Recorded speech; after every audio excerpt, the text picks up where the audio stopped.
welcome back to another episode of why do I keep doing that?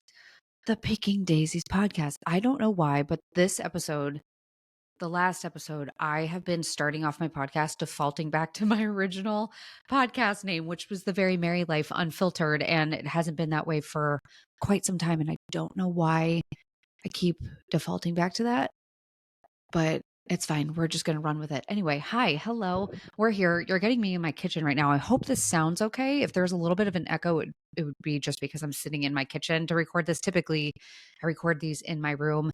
I'm really hoping to one day be able to create a podcast space of some sort down in my basement. But I'll be honest, I love that idea.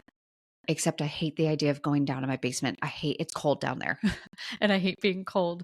So I'm like, oh, I love it for I can make it look all cute and whatnot. But also I wish it was like near a fireplace, which I have mine on right now. So anyway, I am solo. Typically today, every other week, I would have Katie on with me, but Katie is actually up in New York. She's close to me, visiting family, and it's just been a crazy week for her. So you're getting me the day before this is coming out. I try and keep these as close to release as possible. I should probably not make it this close to release because now I'm going to record this and then get off and have to edit it and procrastinate on that and then stress out about it, which is what I do, but it's just the way I work. I'm trying to fix it.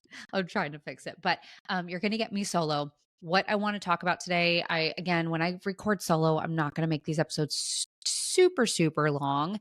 I'll update you in terms of like a couple of things that's going on here, but ultimately I'm going to pick kind of like a subject that we can talk about. And today's subject is closing the chapter on the baby making years. And if you've been following along on Instagram, you know that I have been talking about this, and it's something that is it's just a big transition, and there's a lot of feelings around it. But before we get into that, let's do a little life update. If you haven't been following along on Instagram, I'm sitting in my kitchen. I'm staring at a sink full of dirty dishes. Our dishwasher has been broken for almost 2 weeks now.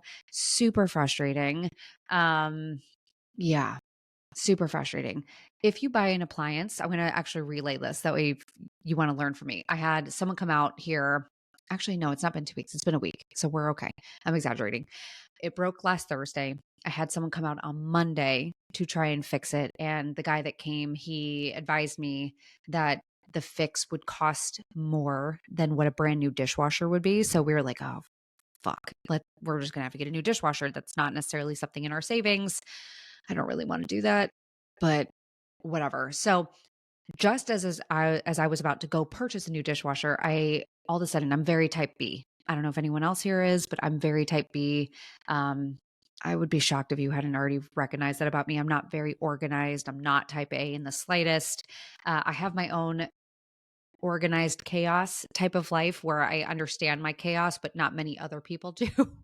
So it makes things interesting at times, especially makes things interesting in terms of like the podcast business or like the Very Merry Life business side of things, because I am a scatterbrained mess.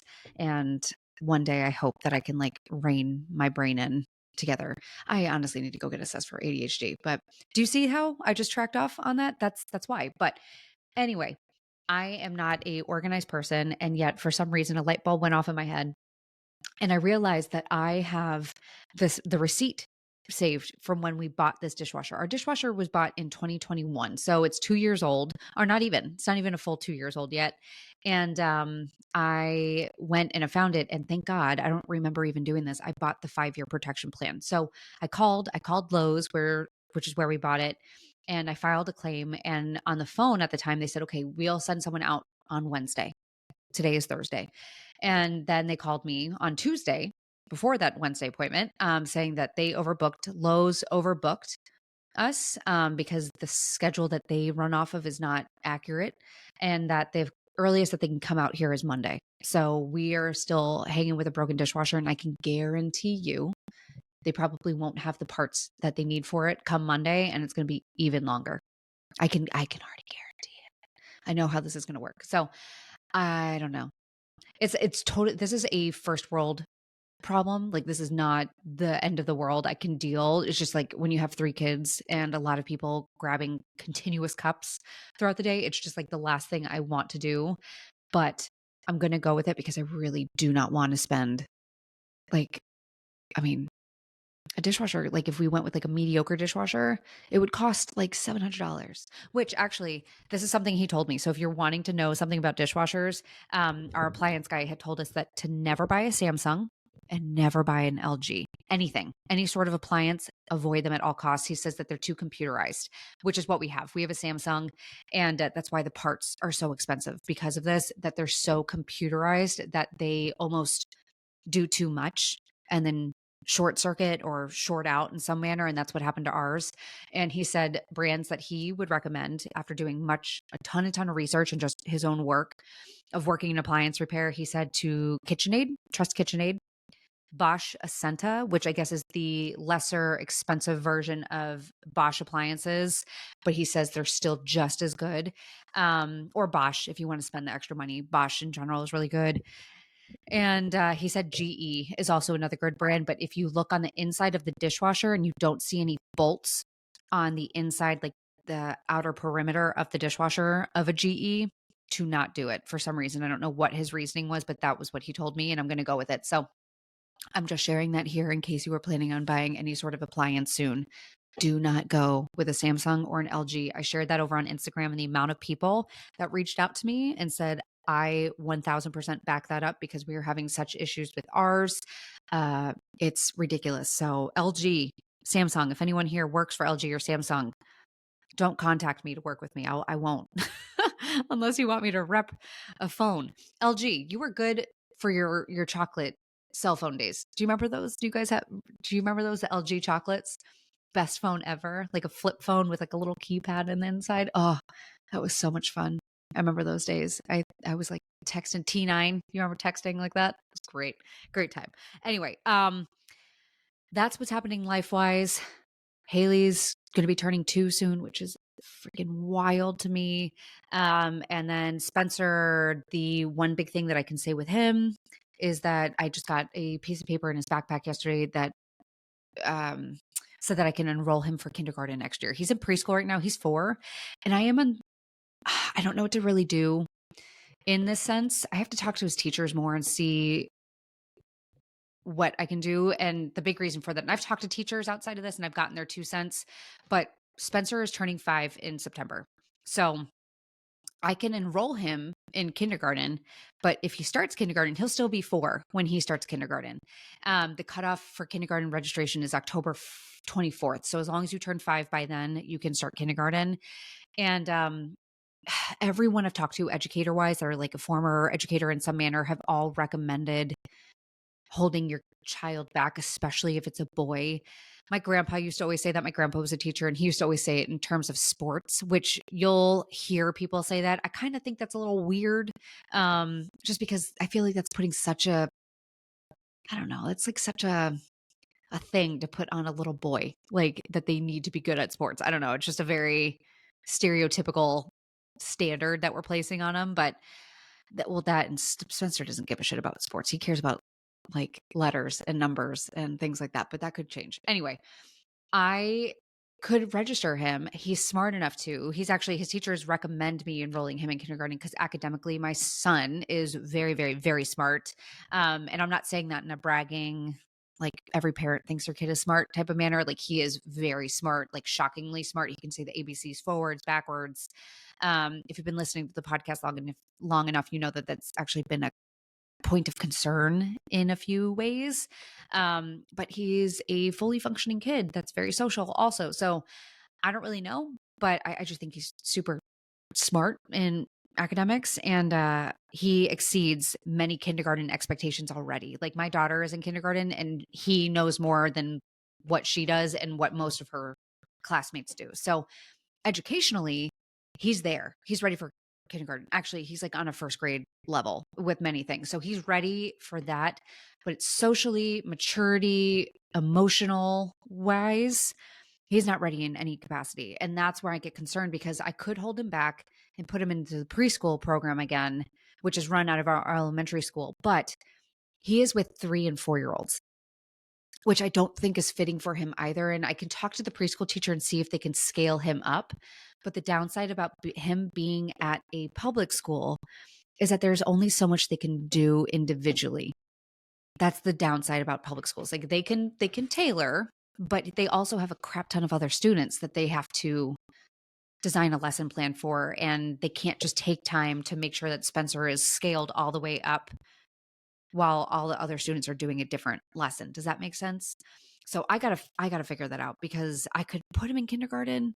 If I put him in kindergarten, chances are he's probably going to be in the gifted program in first grade anyhow, which means he'll be with older grades. I just I get concerned because obviously the emotional, maturity aspect, but I also worry just a social aspect being like my husband was younger of his class. He graduated high school and he started college when he was 17, because the cutoff for him, I believe, was December and his birthday's in November. He hated that. He hated that so much growing up, where I don't want to do that to Spencer. And I don't know if it's right or wrong for me to like think about it this far, where I'm like, he would be the last to get his license.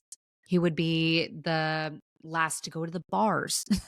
Like, and say as you will, but I'm pretty realistic that my kids probably, God willing, have a healthy relationship that they can go to the bars and do that in a healthy, respectful manner. But I think about that in a social way of being like, that sucks. I don't want him, like, if he has all these friends that are older than him, then he's going to be the one sitting back. And then also, this is a weird concept. I also think about it in terms of future like dating in grades and stuff like that. Like I know it's weird, but there is a weirdness when a boy is younger than a girl. And I don't know why that is, but I remember that as a kid, when you would hear of a girl dating a kid that's younger than her, it was always looked at weird, versus if a boy was dating a girl that was a little bit younger than him, it wasn't as weird. I don't know if anyone else can relate to that, but I also think about that, where if he's in a grade where all these other kids are older than him, would that impact in any way? I don't know. I don't know. But that's like the stuff that goes through my head. You have like every thought where I'm like, oh, I don't know what to do. So I don't know. There's no resolution right now. I don't have to make a decision, but that is definitely something that's going to be on my brain as I figure that out. So anyway, that's what's going on here. Not a whole lot. Just life and getting through January, which is a miserable month. But let's talk about the closing of a chapter.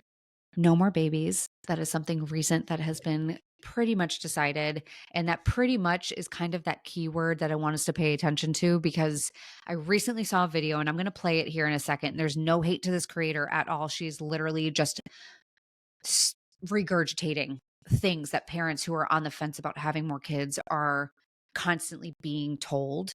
And I get it, because I've heard them myself. Whenever I ask people, if I were to go on my Instagram stories right now and just say, hey, I'm on the fence about having another baby, what advice could you give me? I guarantee the 2 tidbits of advice that this creator gives would be what's thrown back at me. I've heard it before already. And I'm going to grab it and we're going to talk about it. Okay. I also got to get a plug for my. If you're about to have your first baby and you're like, all right, let me find this chick's video. Okay. So it says on the fence about having another baby. and the second one that really stuck with me is think about your future 20 years from now when your kids are grown or much older, obviously not in the newborn and difficult toddler stage. So with that future in mind, with the current amount of children you have, picture they come over for dinner or you guys are hanging out, whatever the case. How do you feel? Do you feel content? Maybe a little sadness that they're grown, but you're content with what you see? Or are you like, man, I really wish I had more children coming over? And that one really stuck with me because I know, even as a sibling, how close me and my siblings are as adults, and I love it. And I know not all siblings are that way, but just thinking about if I didn't have them, not even as a parent, as a sibling, wow. But yeah, from a parent perspective, just give that a thought if you're on the fence. If you're watching on YouTube and you're seeing a different room behind me, it's because I just had to switch because my computer was going to die. So there's that. I'm a cluster F of a human being, if you haven't noticed that yet. So with that being said, with this creator, so her first tidbit, if you are on the fence about having more kids, what she has been told is that if you don't feel like you're done having kids, then you're probably not done. And I get it. I have been told that countless times. times. And I'm going to tell you this right now. I think that is such a toxic take. And again, no hate to her. She's literally just verbatim repeating what multiple people are going to tell you. And maybe that helped her. I don't know. But I'm going to tell you a different perspective because I also know a lot of women who hear stuff like that and then just find it even harder to move on in this next transition. And I'm one of those ladies. Like, I don't feel done. I don't think I will ever truly feel done from wanting to have more kids. And the analogy that I want to say about it is I am keeping the door cracked open because it is too scary for me to close it all the way, but I have no intentions of walking through that door. Does that make sense? So for me, I am comfy leaving that crack open of hope that maybe one day I could change my mind with no intention of truly wanting that. Like, I don't feel done, but it doesn't mean that I want more kids. And I think it's a little bit of a toxic way of thinking because instinctually, I think just naturally, our bodies want to be pregnant. That's just in the way our species is. We're animals at the end of the day. Our bodies are designed to get pregnant. I don't know if anyone else can relate to this, but when I am ovulating, I become a horn dog. I want my husband more than any other time. It's wild. Why do you think that is? It's because my body is like, dude, we're going to get you knocked up, even though I don't want that at all. And it's like a mind fuck. It's a mind fuck because even like the other night, not to get TMI, but we had a little pickle party, a real pickle party. I joked about that the other day on Instagram. We had a pickle party. I'm going to call it that. And I was trying to convince Kevin that we should not take precautions. And he was like, "You're out of your mind." And I was like, I know it's my hormones. I apologize in advance, but let's do it." And, but I don't want that. I don't want that in the slightest. I don't want that. So, with that being said, I don't think I will ever feel done instinctually, but also I think it's a very surreal thing. And I think by me not saying I'm done is done for a couple of reasons. For one, it's surreal. It is so surreal for me to think that my baby making days are over when I feel like they just began. Time never moves as fast as it does than when you're a mom. And I think everyone here, whether you're a parent or not, can probably guess that that's true based off of who you will talk to and how quick things happen, even your own life. If you're not a parent yet, think about how fast it's gone for you. Can you believe that you're no longer 14, that you're no longer 8? Like all of these years have just flown and they go even quicker when you are watching your own child go through them. And I think it's just a very surreal thing to all of a sudden look up and be like, whoa, time has moved on. And there's a lot of acknowledgement there of your kids are getting older. You are getting older. Your own parents are getting older. Like things are just changing and it's a lot. Sometimes that is a very overwhelming feeling of us wanting to slow things down. It's like trying to grip onto sand. It's just impossible and it's a little scary, honestly. And I think for me, by saying I'm not done, it's not it's a it is a denial in some sense. It is totally a denial and I'm okay hanging out there for now. If it makes it feel better for me, then do it. Um, Another reason why I don't think I can say I'm done, again, it's that denial, but it's also grief. And I recently talked about that. I had a poem that I recently put out on Instagram. If you go to my Instagram page, if you're brand new here, I have it pinned. It's one of my top poems. It actually just hit 2 million views, which I love hearing. But in this poem, I talk about the closing of that chapter and the grief that accompanies it and how weird that grief is because on one end, it's so relieving. Like for me, I am so relieved. I have all the baby clothes. Like I've started donating some stuff, but I have baby clothes that I can start clearing out and we can get rid of stuff. And like, it's just nice to think that like the hard moments of the years that I'm in are coming to a close. That's very reassuring. But on the flip side, and I've said this before in past podcasts, is that it's incredibly heartbreaking at the same time too. Time is either your best friend or it's your enemy, depending on the day, depending on the moment. And when closing a chapter like this, it's both of those things at once because it's just, there's a lot of emotions and a lot of people don't recognize that. And I think for me, in not fully saying, like, well, you know, I, I don't feel 100% done or things like that up until this moment, it's just been putting off the grief because it's a lot. Like even going through, I have, like I said, I have baby clothes downstairs that I cannot bring myself to get through quite yet because I pulled them out and, stacked them all on top of each other. It's just a bunch of bins. And I started crying because I opened up one and I saw a little towel that I used to wrap around Cassidy. And I'm going to keep a bunch of these things to hand down or possibly make a quilt because I've heard about people saying recommending doing that, but um it's hard. It's really hard. So, if you're not done, it doesn't necessarily mean that you need to have more kids. It might just mean that you are human and you're feeling a lot of emotions, and those emotions can be incredibly scary to have to acknowledge and fully encounter and fully embrace. And you might just be comfy and cozy riding on that fence of saying, I don't know. You can say that. You don't have to say I'm done. You can just say, I don't know. And you can keep on saying that until the day comes that your body is officially done. So that's the first tidbit that I'm going to feed back on her little point. The second point that she makes is I want you to envision how your table should look. Like, how do you want your table to look in many years from now when your kids are grown, when you're out of these hard years?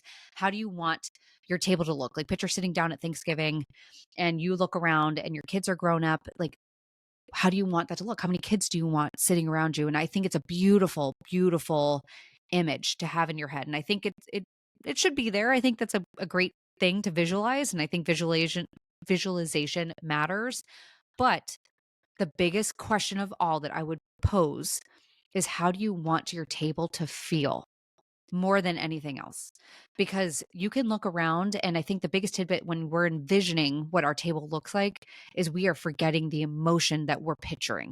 So, obviously, I would imagine if you're picturing your table, you're picturing everyone looking happy, that you're picturing everyone being content, that you're looking at everyone who had a good childhood, that remembers their mom not being burnt out, that remembers their mom and dad having a healthy relationship where they were actually able to spend time with each other, where they're remembering their siblings and them all getting adequate and equal attention and love.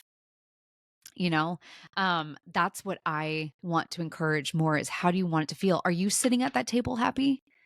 Are you sitting at that table having joy and joy in something else outside of your family? Do you have a life? Are you happy to be in the spot now that your kids are gone and now home for dinner? Are you happy and content in your marriage? Are you and your spouse loving it? This empty nest syndrome or the space or time in your life, not syndrome, empty nester period of your life? Because obviously, if you're envisioning your table, that means that your kids are going to get up and go from that table. What's it going to look like when your kids get up and leave to go back to their own homes? How are you going to feel after they're gone?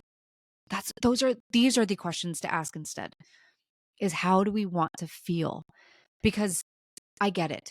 I think siblings are great. I have siblings of my own. I love my siblings and I love that I was able to give my kids siblings. But I can tell you right now, a big reason as to why I'm fairly confident in our decision to be done right now, at least. I could totally change my mind. And, I'm 33. I have time. I can change my mind in a couple of years. But for now, I can't do it great. I can't. And I'm very open about it. Like when I had three, having 3 was a lot, and I'm never gonna sugarcoat that. I personally didn't feel like it was as much of a transition because I felt like 1 to 2 rocked my world more than 2 to 3 did, but 2 to 3 is not easy. Having 3 children is not easy. You are outnumbered, officially outnumbered, and with every child that you bring in, and this is not supposed to be a negative, I think it's just a very realistic thing that we have to expect. Every time you bring in an additional child, something is going to shift as it should. And sometimes sacrifices have to be made in order to account for the shifting, which we will happily do. But those sacrifices also have to happen to our kids' lives.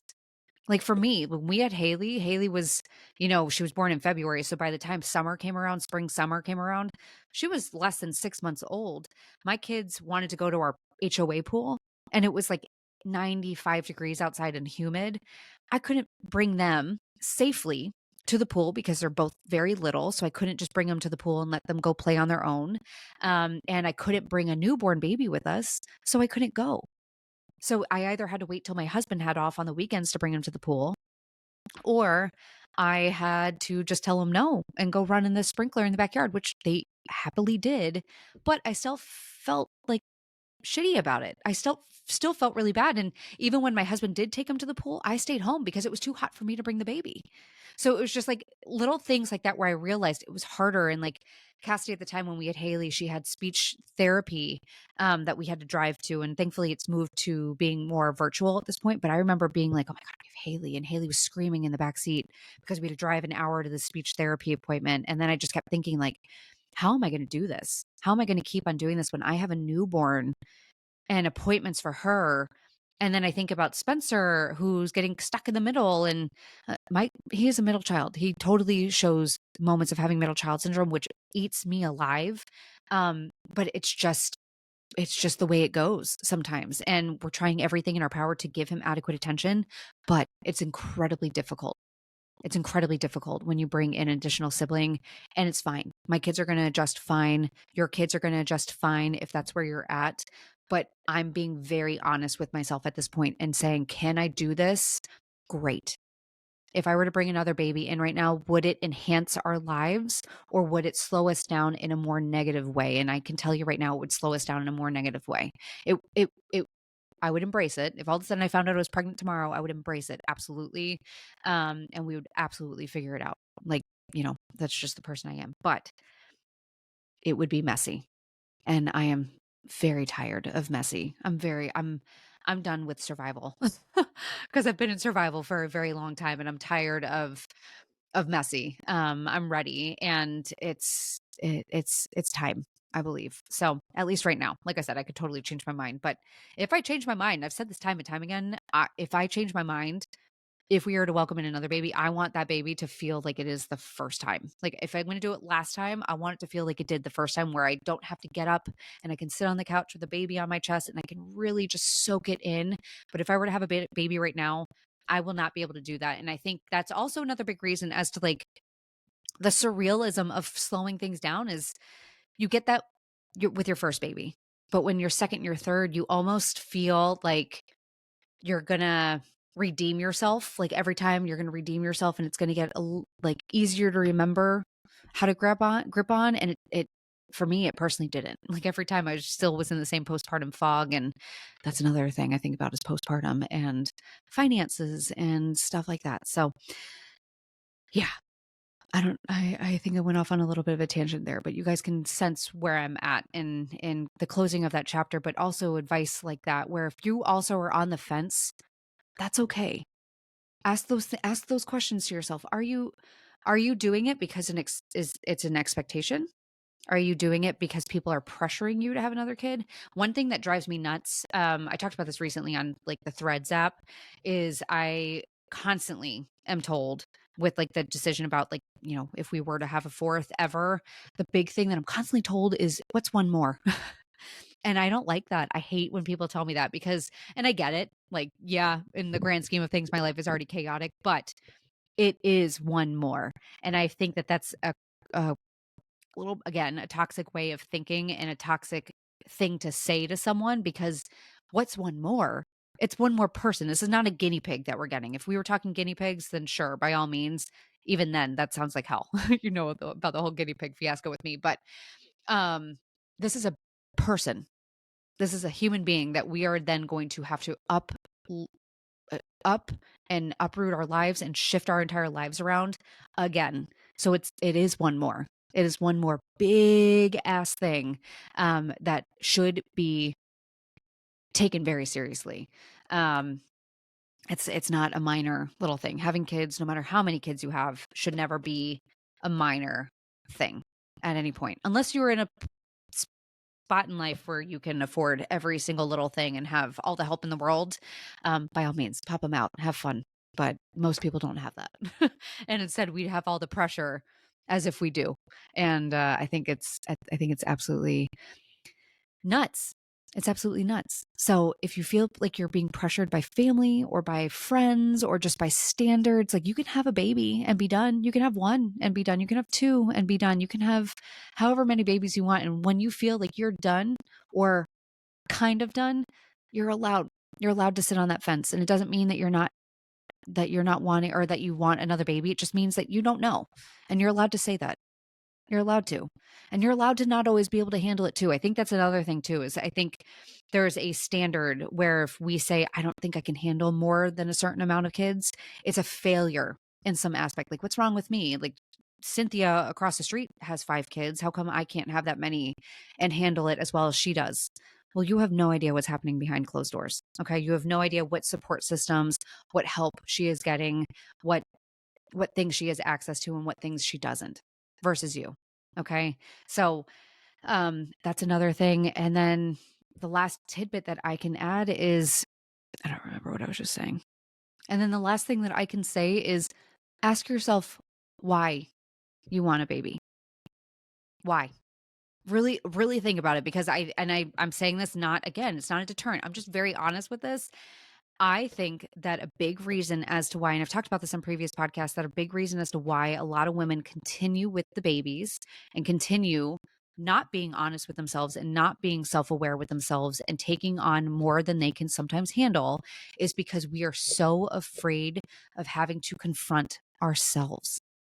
It is. I think it's a security blanket. I think babies are a security blanket. And I can tell you that even with myself, I think there is a form of security, of knowing that my life is slowed down right now, knowing that, I can use a baby as an excuse almost. I can kind of pour all of myself and all of my identity into my kids and not really have to confront myself and really get to know myself. And I think a lot of us are not comfortable doing that. And I think because of that, we just keep on going because we're not ready. There is a lot of us that I think are avoiding ourselves, and we're doing that with other people. And I'm one of them. I'm one of them. So it's not to make anyone feel bad. I'm one of them. And I'm this is my year of being very honest with myself and very self-aware as to who I am, what I love, and what that means for me in terms of myself and also my family. So anyway, those are my food for thought in all of this. If you're sitting on the fence, um there's no right and there's no wrong. You're allowed to sit on the fence. It is a scary transition to take both feet off of the fence and put it all on one side and continue walking forward, especially because the little kid years have been built up so tremendously. The baby making years have been built up so tremendously that I think the years forward and past that are so not often talked about that it's intimidating. All we hear are negative sides about our kids getting older and leaving and becoming teens and cranky kids and things like that. And yeah, it's going to change, and yeah, it's going to be heartbreaking, and yeah, it's not always going to be fun, but I don't think I think the only way we're ever gonna learn that is by doing it when we're feeling comfortable to. But until then, sit on that fence, baby. Sit on that fence as long as you need until one day, like I said, your body just tells you that it's not possible anymore, which is fine. That's what I'm doing. I'm gonna keep on making sure it doesn't happen until one day that my body naturally can do that on its own, and then we're oh yeah, that'll be fun. I can't wait, to not have to take precautions. That'd be so fun. So anyway, all right, end of the podcast. That's it. I talked for 35 minutes. That is long enough for me. That's my 2 cents. I'm gonna have Katie back here next time. I should have a guest next week. Again, this is only once a week now, which is far easier. I gotta refigure things out on this whole podcast front. I really want to like blow this out of the water. I have so many things on my plate. And like I said in the beginning, I am such a scatterbrained mess that it's been incredibly hard for me to um, figure out what I want to do with it. But I love it. And I love talking and I love sharing what I know and what I think and what I love with you guys. And then also bringing on guests that can do the same. So, anyway, that's it. Go rate the show if you haven't done so already, and stay tuned for more fun to come.